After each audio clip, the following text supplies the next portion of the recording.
Welcome to another episode of the Bold Take Podcast. I'm Austin Hill. With me, as always, is Austin Waiter.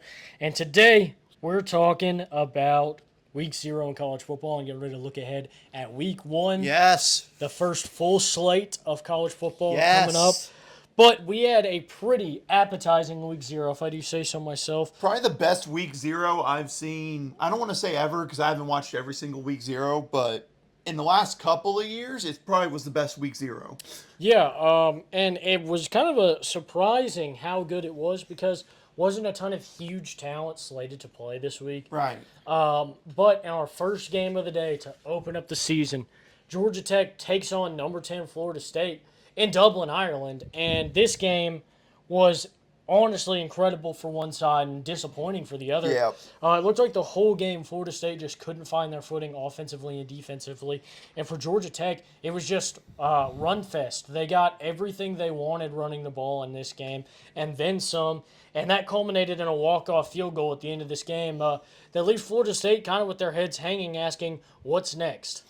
Yeah, I mean, that was, look, I think many people thought this could be a close game. And I mean, me and you talked about it at the end. We were like, the spread screened a backdoor cover for Georgia Tech. So we thought it was going to be close all the way through. And I mean, the way it started, Florida State went right down the field on the first drive, got the 2-point conversion to go up 8-0. I really don't know why they did that. It worked out that they did that, though, near the end. But nonetheless, it was a very, very entertaining game, like you talked about. Georgia Tech flat out dominated the line of scrimmage in this game, offensively and defensively. Offensive line was incredible, and this was a Florida State defensive line that I heard all offseason, and I even hyped up hearing that this was the best defensive line in the country, best O-line in the country. Neither one of them lived up to that, which has me worried because obviously that's stuff coming out of Florida State. So if they think this is the best D-line, O-line in the country, that's a bit of a worrisome for me. But no, the thing with it is just the time of possession here. Georgia Tech, just like you talked about, ran the football, controlled the clock through this entire game for the most part. I think I saw a stat, Florida State scored a touchdown or had a drive with like 6 minutes left in the third quarter. They had one drive offensively the rest of the game from there. I mean, that tells you Georgia Tech was just able to grind it down the field, kill clock, and get in range. And they almost screwed it up at the very end of regulation. They had a bad snap to their quarterback that almost knocked them out of field goal range. But they made the big kick. They got the win. And, I mean, what can we say about Brent Key? We both felt it was a great hire whenever they moved him, that interim tag off him. He has yet to lose a game against ranked opponents in ACC play. So the guy knows what he's doing. And like he said, run the ball. Yeah, I mean, they really came out and got the job done. And look, the big defensive coordinator hire, that was the big thing we were talking about this season with Georgia Tech. And the defense was dead last in in the ACC last year, as far as yards per game. And especially stopping the run, too. And so they were able to get out and get the job done with this new look defense. Really exciting, kind of the future that Georgia Tech's got, just as far as the season's concerned. Right. But with Florida State, the big question marks are around a lot of the transfers. Yep. They went out and tried to retool this roster. Look, they lost a lot of guys to the NFL. Absolutely. Lost a lot. They needed to retool this offense and this defense. They did that via the transfer portal, and it felt like virtually none of those guys that they added showed up at the end of the game when it really mattered. And so you got to wonder, look, college football playoffs not out of the question. One conference loss isn't going to keep you out of the conference championship. No. And being a one-loss team who lost your very first game at the beginning of the season and a 4-team playoff probably puts you in contention. Yeah. But now you're looking at a 12-team playoff. This is not the end of the world for Florida State. This is not the end of the world for Mike Norvell. A lot of people calling for his job. I think that's ludicrous. Who was calling for this man's job? Who is stupid enough to call for this man's job with the job he did at Florida State over the last couple of years? I want to know who you are and how to slap them through a podcast. I want to know how you can do that. But DJ Uiagalelei, look, I think personally, they struggled throwing the ball downfield, but I don't think they took enough chances in this game. I think when you finish the game 12 for 14 or whatever, passing the football or whatever it was like 2 incompletions. Yeah, I mean he was solid throwing the ball. The problem was it was just how far down the field he was getting it. They just didn't attack the field. And look, some of that's on the quarterback because I'm sure not every play is a short pass play that has no route going deep down the field. But also, look, there wasn't enough pass attempts in this game, especially down the stretch at the end when they really needed to get down the field and score, and the clock wasn't in their favor. They just could not get the job done. Look, long season ahead of you, but this was a tough start. Yeah, but like I said, the good news is it's week 1. And look, I get the people harping on DJ and all that, but we got to remember, did he come to Florida State? Was the talk being DJ is going to have to carry this offense? Is he going to have to carry it? No, that should not be the reason. Number one, that O-line underperformed tremendously in that game. The defensive line for Georgia Tech got after him a lot, made him throw some passes a lot quicker than he should in that. But at the same time, you're absolutely right. They need him and the coordinator need to learn about attacking down the field more. We're not talking about 30-yard chunk plays. We're talking about like 8-yard gains, like 8 to 15, somewhere in that range, besides, just a 2-yard pass out to the halfback or just a quick screen pass. It's getting more of the passing game involved. Look, they ran the football very well against Georgia Tech. I'll be honest with you, Georgia Tech's run defense, it was improved, but probably not the best run defense they're going to face this year. So they got to get this passing game figured out, attacking more medium and deep down the field, or else, this could be, I don't want to say a down year after last year, but it could be a year where they might miss out on that 12-team playoff. Yeah, definitely got to pick it up. Then we had Montana State and SMU both storming back in the second half to win both of their games, respectively. This was really, I was flabbergasted at how well Montana State ran the ball and how willing they were to run the ball throughout the end of this game. You're talking about a team that was down most of the game. Run the ball, come all the way back to win it. And for SMU, it was a last-minute surge. Inside of the last 30 seconds. Not exactly the start you hope for to be the surprise team in the ACC. Hey, but it's just the beginning, and clearly it can get off to a worse start in the ACC, as Florida State's already shown. Yeah, but the Montana State-New Mexico game, you said it yourself, the way they ran the football, they got down 17-0, and, you're thinking it's like they are specifically a run-heavy team. How do you expect them to get back in the game? Well, over 300 yards rushing really helps out with that. But also their QB play was huge to make some big throws to get them back into it. And you're absolutely right. They were down double digits late in the fourth. I think halfway through the fourth quarter, they had that 93-yard touchdown run.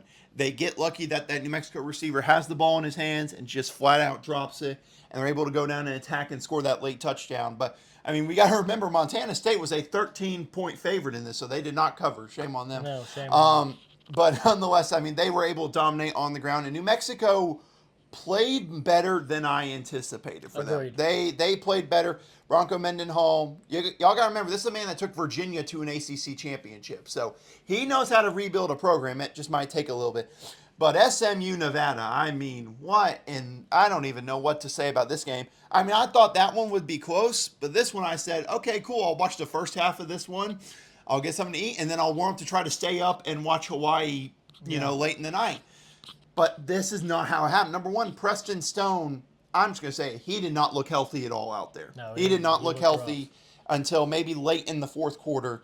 And Nevada just kept on making big stops defensively, and their offense was clicking, and they got up by double digits. And it felt like, okay, this is theirs to lose right now. You're up 24-13. SMU goes down for a touchdown. Fine, no problem. You still have the lead, 5 minutes left, maybe 5-6 minutes left. And then you fumble the kickoff and your knee goes down at the 1-yard line. And then for some reason you go out a shotgun from your own 1-yard line. For any kids who aspire to be coordinators that listen to this, I would not recommend that. Run the ball. Run the ball. Run the ball. Yeah. Get in the eye and just run. Yeah, it's goal line offense from the opposite goal line, but it'll get you what you need. And then SMU just was able, after that safety, we all felt pretty much SMU was going to go down and win this game. That's exactly what they did. But yeah, like you said, the ACC was off to a rough start in that week 0. And, we talked about how wide open the Big 12 is.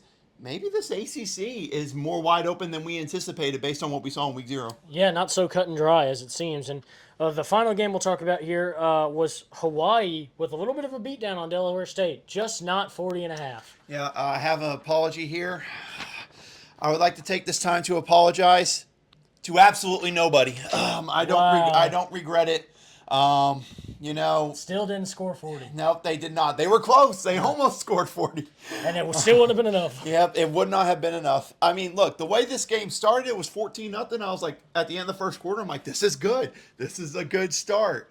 And then Delaware State scored those 2 touchdowns. I'll be honest with you, after that, I was like, this might have been a mistake. Yeah, so the thing I was counting on, honestly, it was partially history. Hawaii has not scored 40 points since 2021. And I did not know that, or I might not have placed this bet. And so not only were you counting on them scoring 40, but you were counting on, at that point, just to score 40, Delaware State would have to score nothing. Yeah, right. So I was my hope was that Delaware State would get in the end zone one time, and then that would probably be enough to do it. And fortunately, they got in twice, and that was enough to do it. But they still did let it get way too close. Yeah, I mean, it was 21-14, and that was the point where, you're like, I mean, look, let's face it. If you know the Hawaii tests, it is a grind. You got to try to fight to stay awake watching it. And I was getting ready to go to sleep after they went up 14-0 and were going to go 21-7. They were going to come out dominating. But then Delaware State scored a touchdown to make it a 7-point game. I had to rub my eyes and just sit up and enjoy this. But then Hawaii was able to pull away at the end. Shout out to Team One Sports app for letting me watch it on my phone, not letting me watch it on my Roku on my TV. But AirPlay on an iPad was very useful to stay awake and watch it on a TV. But good for Hawaii to get the win, but you're absolutely right. It was way too close. Rough start to the year, but look, let's be honest with you. I'm not about week 0. You know that I am a over the course of the whole season kind of guy. So we're going to bounce back. Don't worry. We're going to be fine. The rough part is the Bull Take podcast is now 1-1 in bet of the weeks. But if you'd bet with us, you would have made no money. Because that is very true. If you place both of those bets, they cancel each other out. That is very true. So hopefully you went with the right one. So now let's take a look at some of the games that are coming up this next week before we get into teams and player of the week. And we'll start with, we're in Arkansas. A lot of Arkansas fans listen to the podcast. So we'll start with Arkansas UAPB. And look, this is going to be a good test for the Razorbacks. Not as far as, it shouldn't be a test of, can you win this game? Right. This is definitely a game you schedule to win. But this would be a good test to see a lot of those transfers coming in and a lot of those new guys stepping up into bigger roles. What they're capable of. Is Talon Green comfortable in the offense? How do these guys look in a Bobby Petrino offense? Kind of seeing how this offense shakes out with a lot of new key players on it. You talk about guys like KJ Jefferson, AJ Green, Raheem Sanders, all transferring out to the Big 12 and then Rocket Sanders at South Carolina now, yeah. So, lots of loss on the offense, but creating new room. For the Razorbacks, I'm really looking for them to go out and take some chances with Talon Green in this one. Again, look, I think the Arkansas Razorbacks are going to win this game. I don't think that's a discussion. Right. But I think they're going to go out and try and bring back some maybe vintage Petrino with, some of the old quarterbacks in the olden days of the Razorbacks, or really maybe try and tap into what he was able to tap into with Lamar Jackson at Louisville. That'd be more on par with the kind of quarterback that Talon Green is. I wouldn't say that he's necessarily the athlete that Lamar Jackson is, but he definitely moves like Lamar Jackson. He's like the happy medium. Yeah. He can throw the ball pretty far, but he's also a very good runner. He's like the happy medium of it. But you're absolutely right. I mean, I want to see this offense take shots against UAPB. They have no reason not to be aggressive because this should not be an issue. I mean, you're currently a 49-point favorite in this game. If you don't cover the spread in this game, I'm honestly disappointed in the performance. just flat out, to be honest with you. But like I said, I'm interested to see how aggressive we are offensively. And there's been a lot of hype around this defense. That was one of the main reasons we got to four or five wins last year. But I'm excited to see what the Bobby Petrino offense can be from what it was before when it was at Arkansas and was getting wide receivers in the run game involved, like Joe Adams, taking deep shots. What is it going to be like with Talon Green? I can't wait to see that.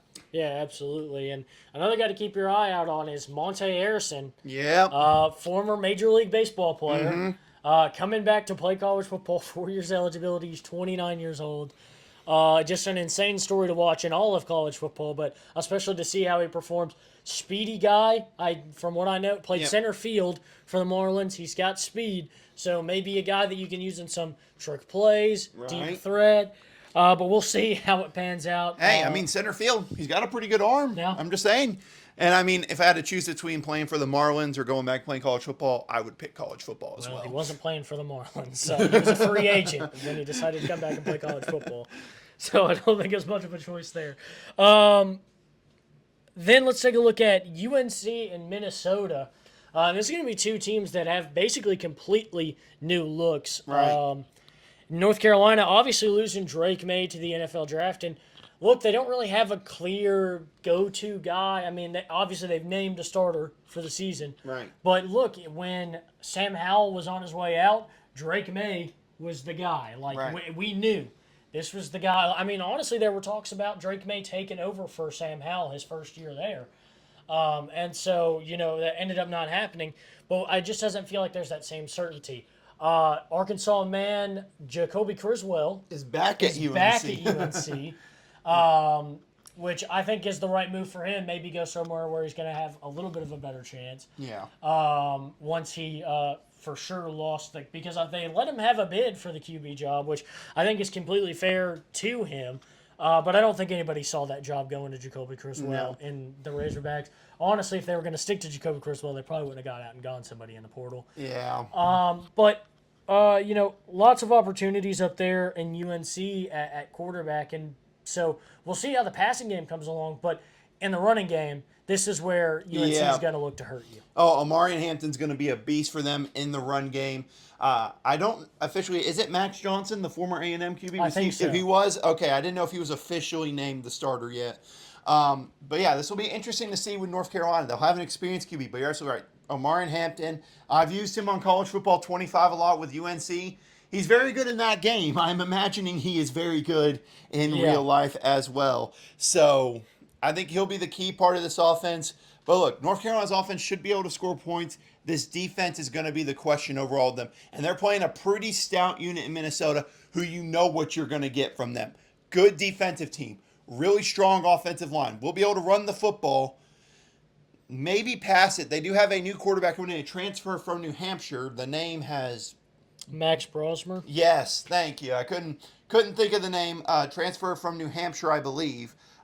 Who they are very excited about. They think he's the best QB they've had there since Tanner Morgan. 6'2", 225, so he's built. Yeah, so this is going to be a game, honestly, I could see being a very low-scoring battle. Agreed. And that could be mainly because I think North Carolina's offense might struggle against this Minnesota defense, and I think this Minnesota offense, while talented, I don't know how much the pass game will go against North Carolina. So I think it'll be a fun matchup, but, I mean, the spread's got no idea on this. It opened with Minnesota as the favorite. It's flipped to North Carolina now.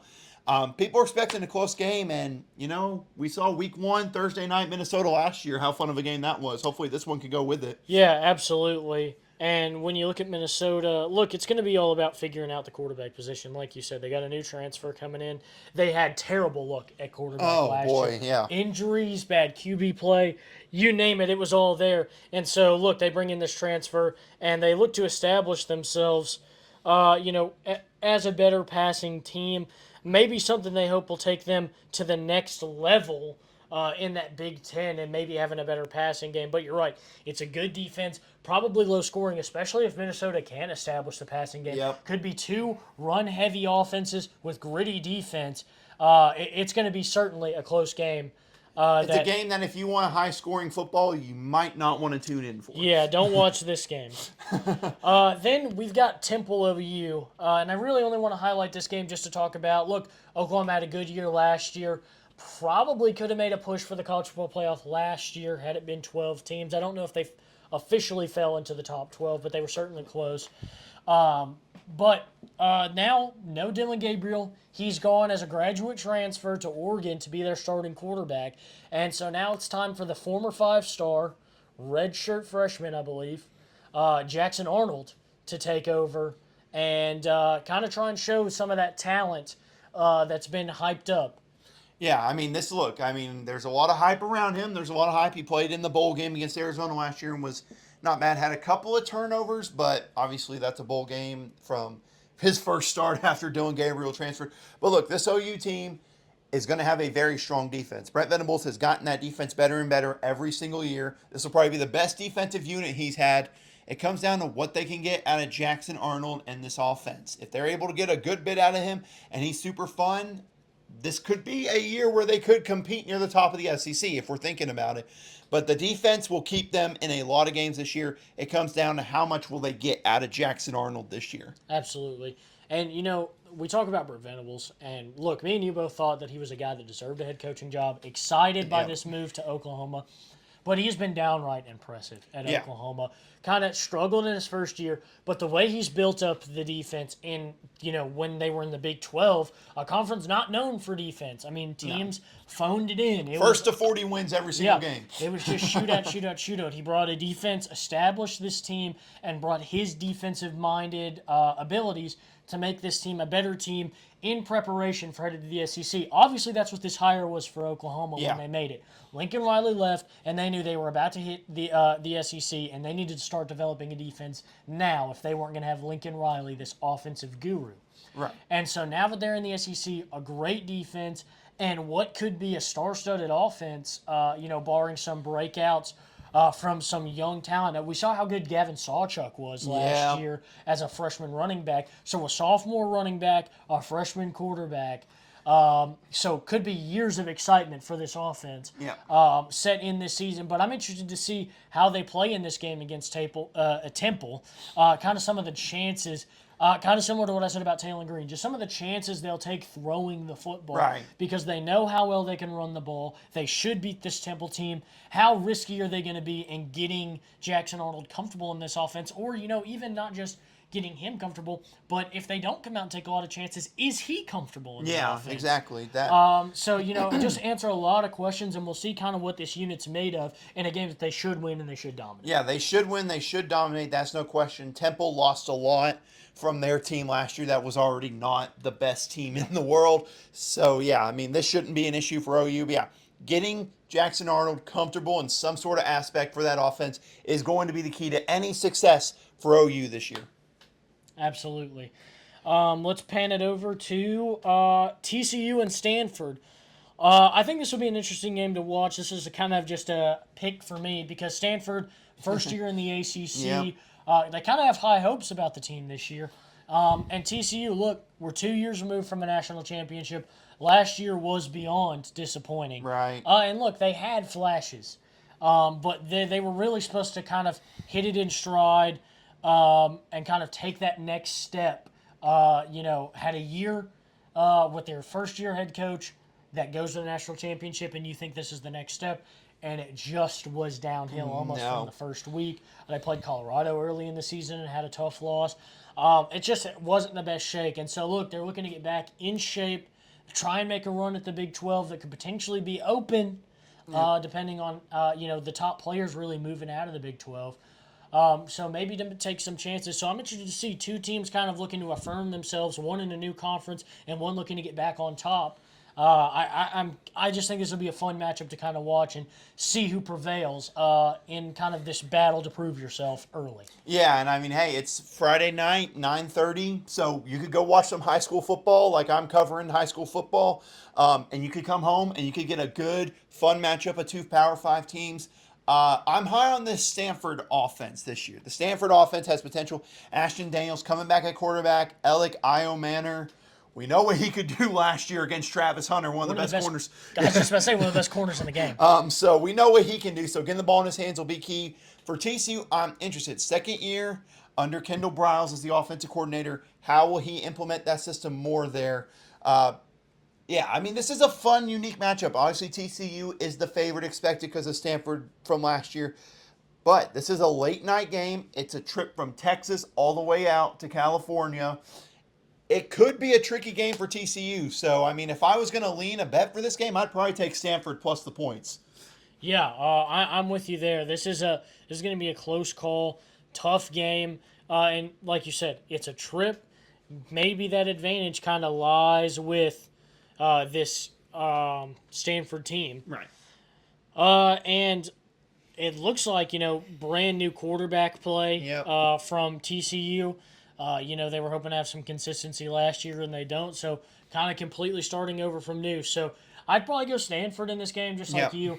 But, again, battle to prove yourselves. Let's see who prevails. Then Michigan versus Fresno State. I think this is kind of a sleeper game. I know agree. Michigan's ranked I agree. number 9. They're the reigning national champs. But look, they lost a lot to the NFL. Head coach, starters.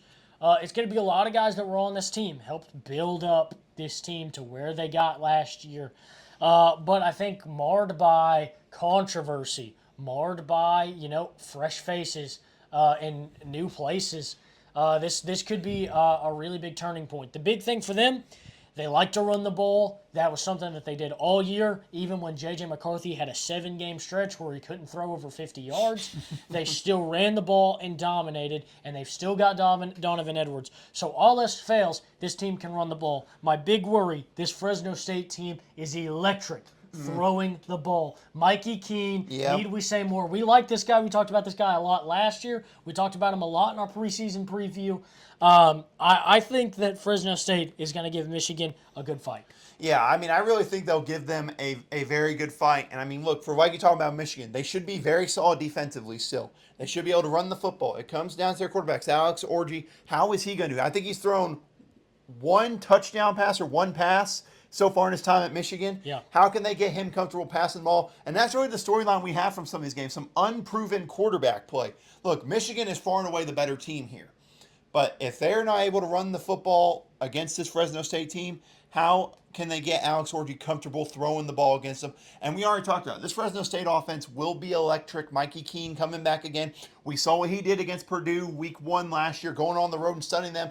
And I believe it was his first career start, if I'm correct, and was a nominee for Player of the Bold Take Player of the Week. So that tells you everything you need to know. But look, this is prime time on NBC. Obviously, you'll have some other games going on at the same time, so not as many eyes will be on you. But you cannot sleepwalk through this game if you're Michigan. Because if you do, this Fresno State offense might keep this a lot closer. Yeah, and talking about Alex Orji and only the one passing touchdown.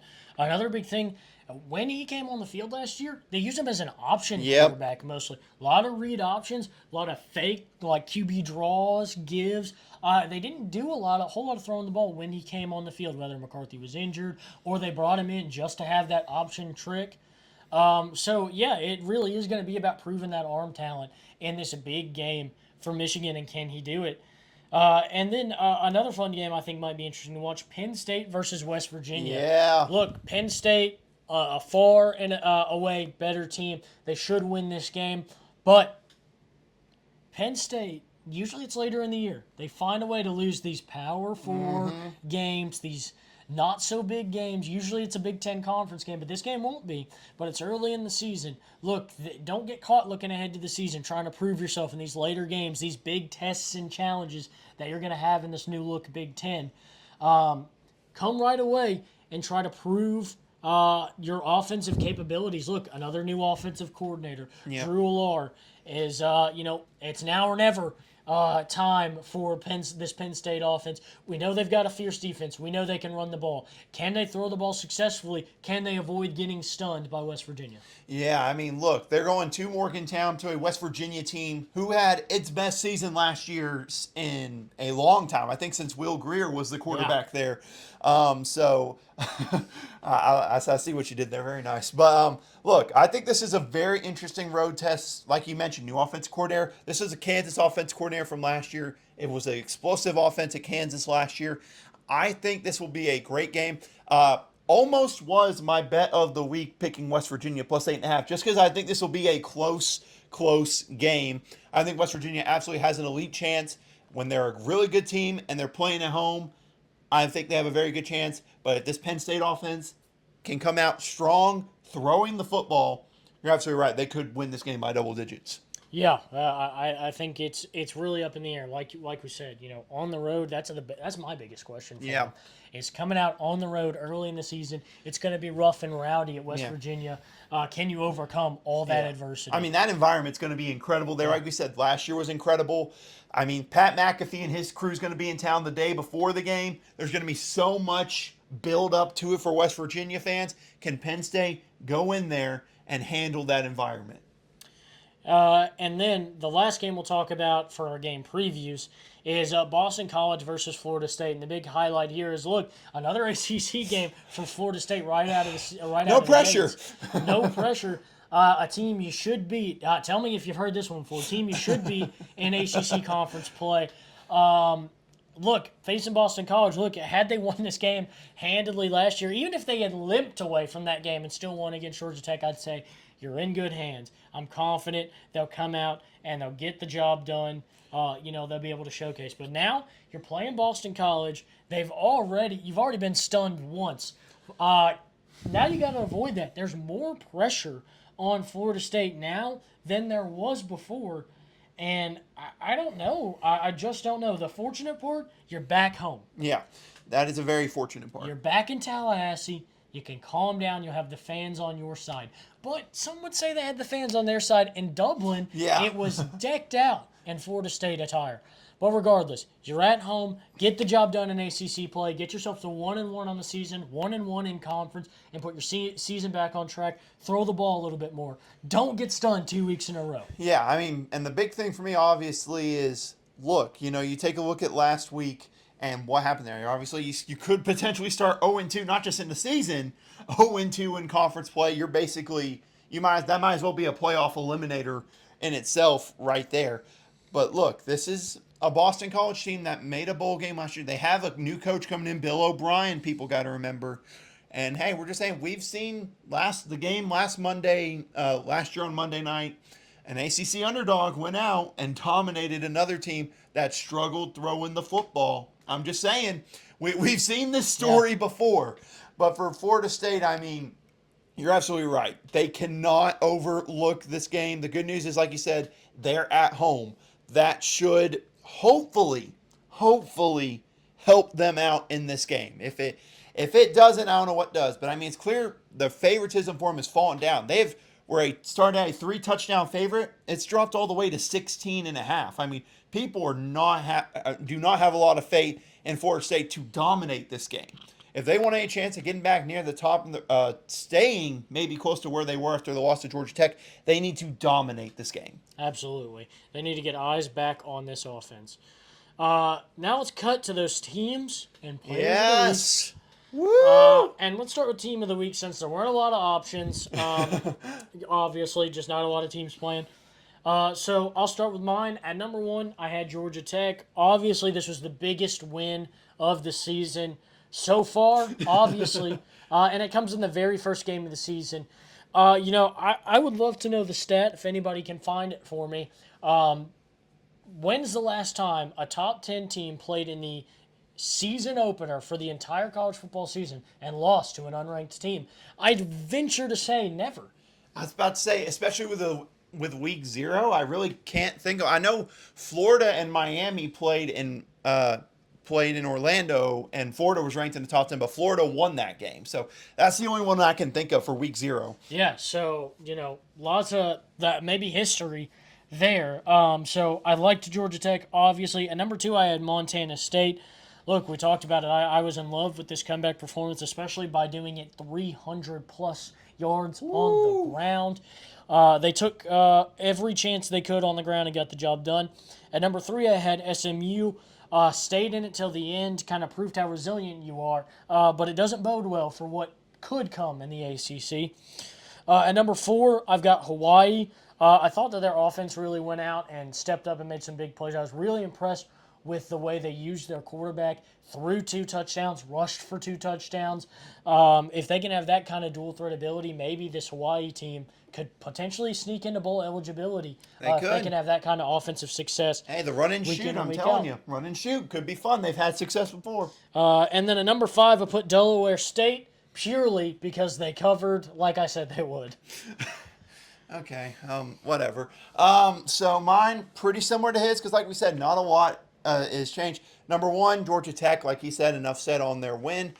Number 2, Montana State. They dominated, had a great comeback victory in that game. Number 3, I had Florida A&M here. This was kind of my first bowl one. They had a great comeback against Norfolk State in that HBCU Classic on ABC. I didn't get to watch the whole game because I was way more focused on SMU Nevada than I thought I was going to be.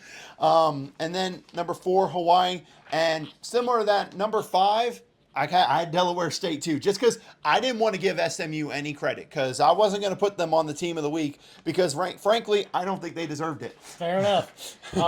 Speaking of Norfolk State, can you name my favorite Norfolk State alum ever?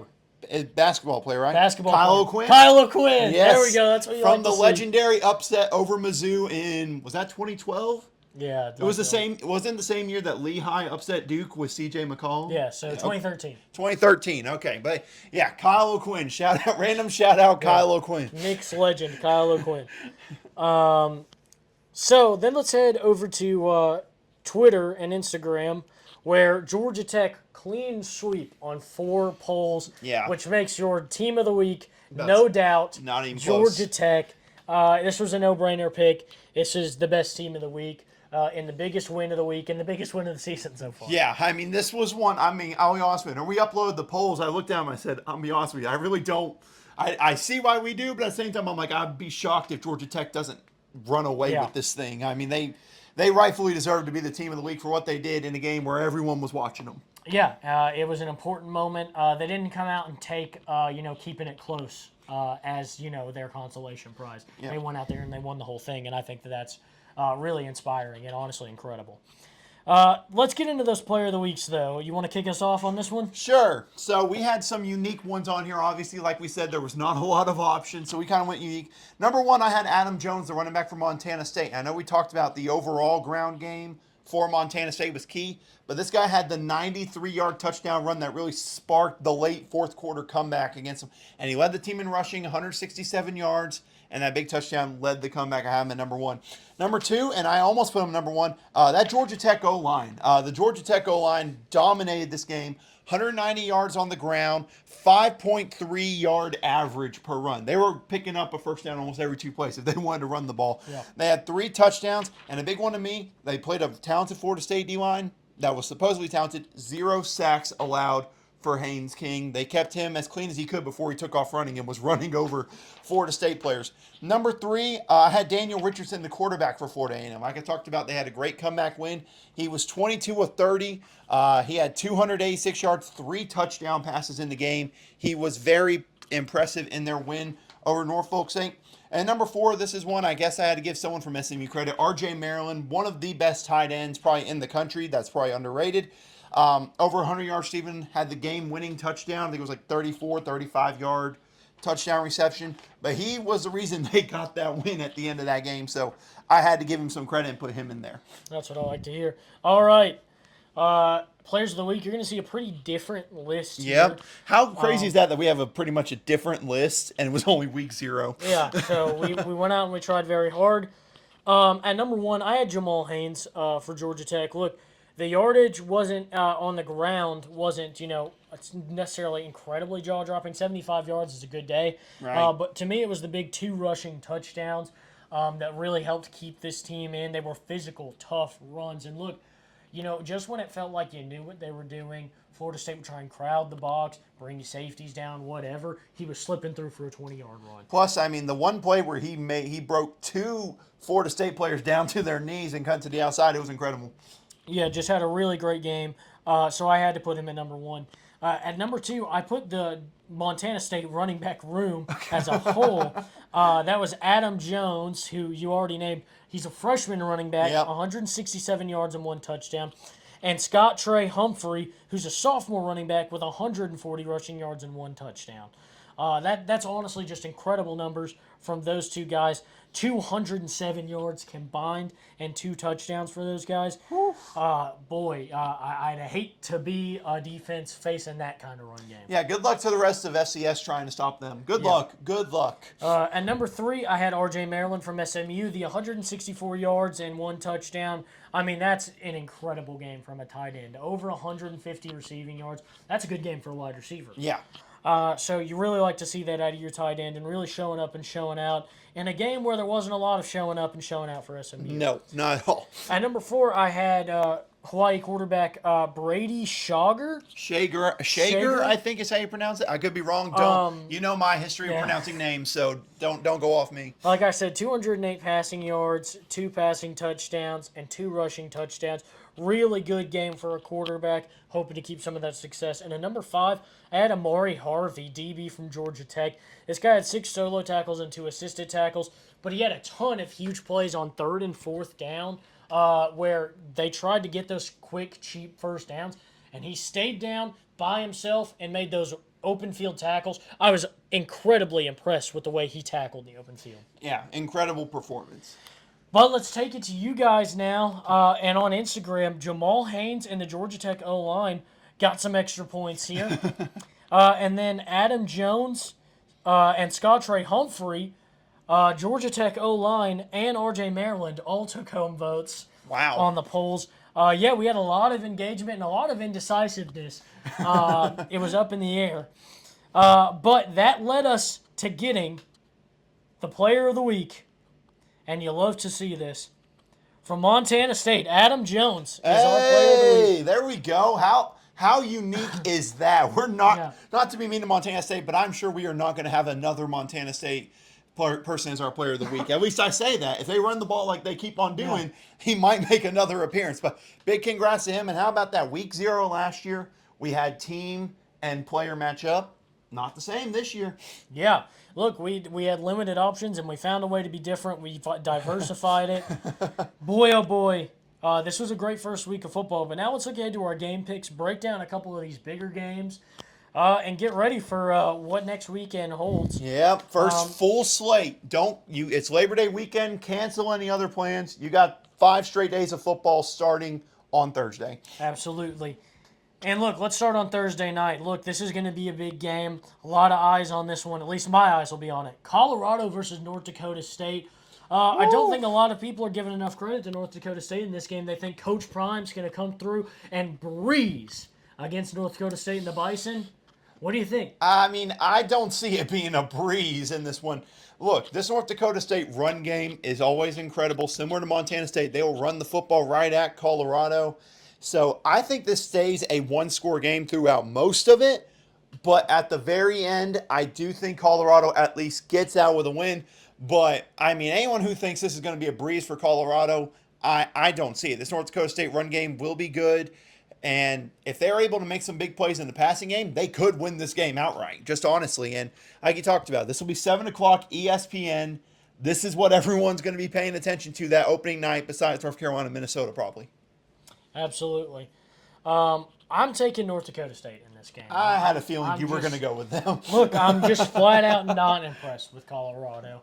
I think nobody's giving them any attention. I think Colorado thinks they're going to come through and steamroll North Dakota State, and I think that's exactly the kind of mindset that loses you big games. Look, you come into this game and you think you're just going to stomp this team because they're FCS. Buddy, do I have a secret for you? This is one of the best teams in the entire FCS. I mean, just look up their history of national championships and dominance year after year after year. So I think coming in, sleeping on North Dakota State, a big mistake. I think they're going to come through, take advantage, and stun Coach Prime and the Buffaloes. Well, hey, Coach Prime will get that attention from everybody again. There ain't no doubt about that. Then we got Saturday night action, Notre Dame, Texas A&M. You already know where I'm going, so Waiter, let's swing it over to you to make the pick. I mean, looking at this game, obviously this is where game day is going to be. There's so many interesting aspects of this game that makes this really, really tough for me to pick. For Notre Dame, new quarterback Riley Leonard coming in, new offensive coordinator from LSU who turned Jane Daniels into a Heisman Trophy winner, hoping Riley Leonard can do the same. A&M, they actually have a competent coach now in Mike Elko. They have a lot of defensive talent that was already there, that were 5-star recruits staying there for what's already a great defensive coach, and a guy who turned Duke around very quickly, and I could see him doing the same at A&M. So I think this will be a great game. I think this is a low-scoring game. But in the end, my reasoning for picking this team that I'm going to pick is questions on the Notre Dame offensive line. There's a lot of younger guys that are going to play. Some injuries hurt you all in the preseason.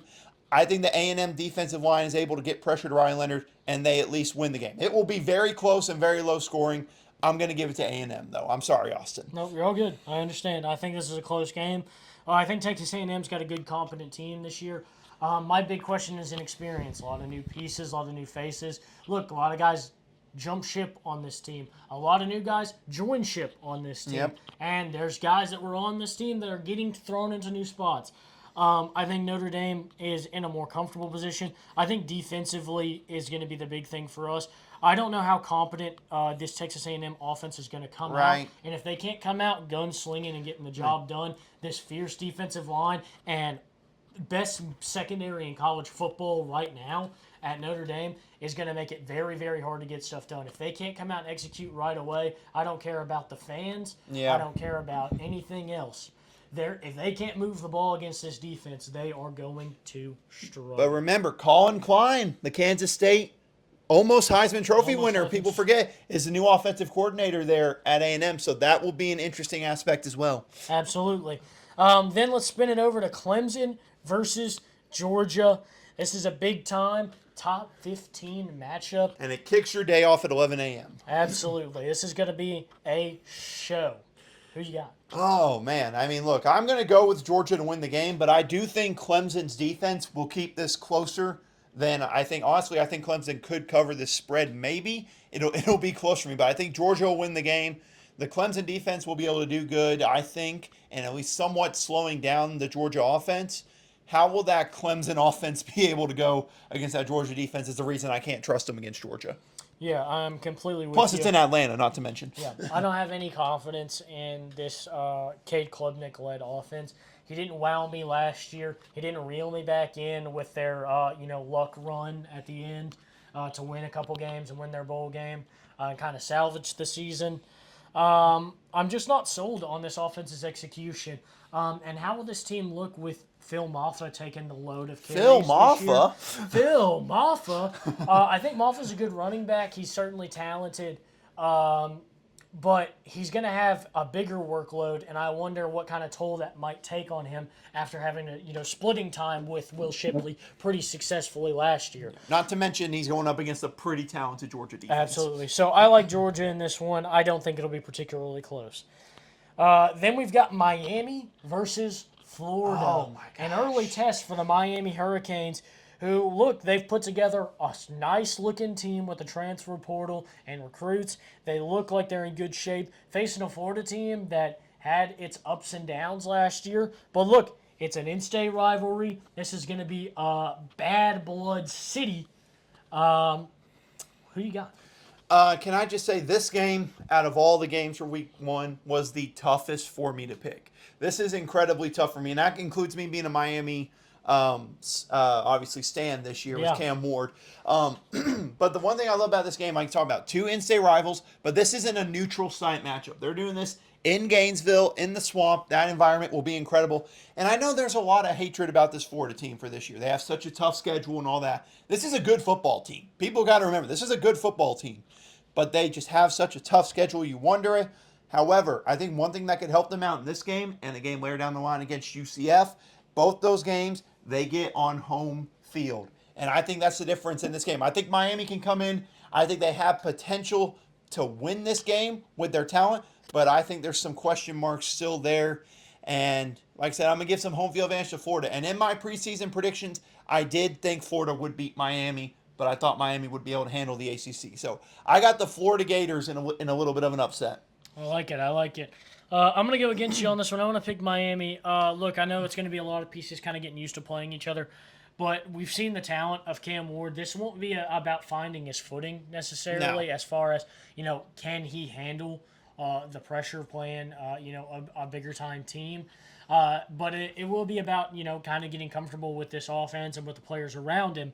However, Florida still has Graham Mertz playing quarterback, and that is my case for this one. No, look, Florida, I think Florida is always a team that has potential to be one of the better teams in the country and always potential to be one of the worst teams in the country. It just seems like it's a coin flip every single year. They recruit super well. They bring in a ton of guys that kind of make you say this could be a good team, and then sometimes they work out and sometimes they don't. And it feels like a true 50-50 coin toss. And sometimes they give you an impossible schedule. Yeah.